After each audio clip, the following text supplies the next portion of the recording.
Орусиянын Москва шаарынан Кыргызстандын бардык аймактарына жана Кыргызстандан Москва шаарына жүк ташуу кызматы, үй тирчилик буюмдары, шаймандар жүктүн кандай гана түрү болбосун, каалаган өлчөмдө, арзан баада, ишенимдүү жана өз убагында жеткирип беришет. Жүктөр Москвадан Бишкек шаарына келип таратылып, андан бери Жалал Абадка, Ошко келип Баткенге да жөнөтүлөт.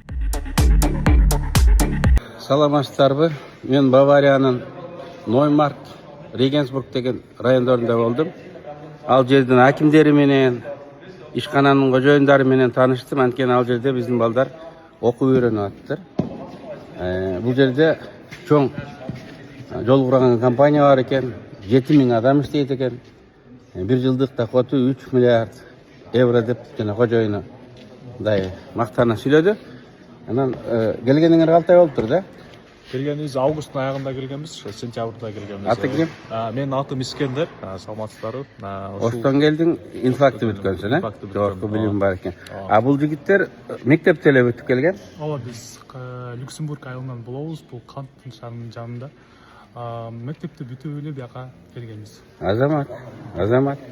Менин атым Бактыгул, саламатсыздарбы. Биз ошо мектептен кийин эле курстарга жазылып, немецкий үйрөнүп бияка келдик. Азаматсыңар. Жердин алдындагы коммуникацияны үйрөнүп атышыптыр. Мен айтып атам. Өмүр бою эле мындай жер алдында мындай кесип кылабыз дебей амбицияны мындай күчөтүш керек экен. Сен жогорку билимиң бар экен, силер жогорку билим алгыла. Эң чоң компаниялардын бири экен Баварияда.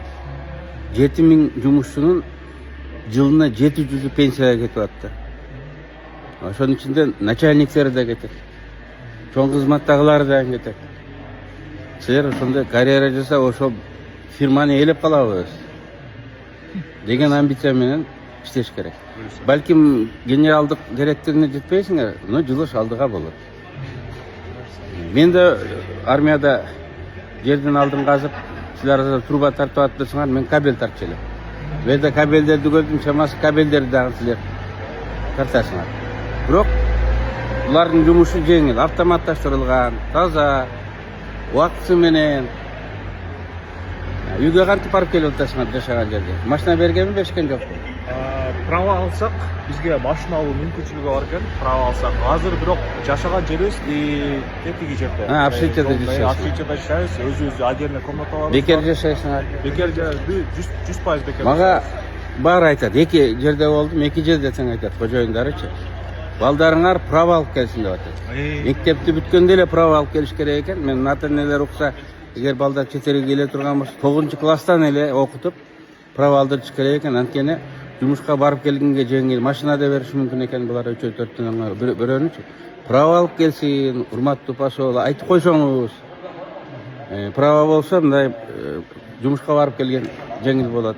Анын үстүнө мындай жеңил жумуш, машина айдаган жеңил жумуштар дагы биз жөнөтөт элек, коет элек деп айтып жатышат. Ишиңерге ийгилик. Азаматсыңар. Кана эл балдардын баары силердей болуп, өз киндигин өзү кесип, бөтөн эл, бөтөн жерде ушинтип окуп жүрсө.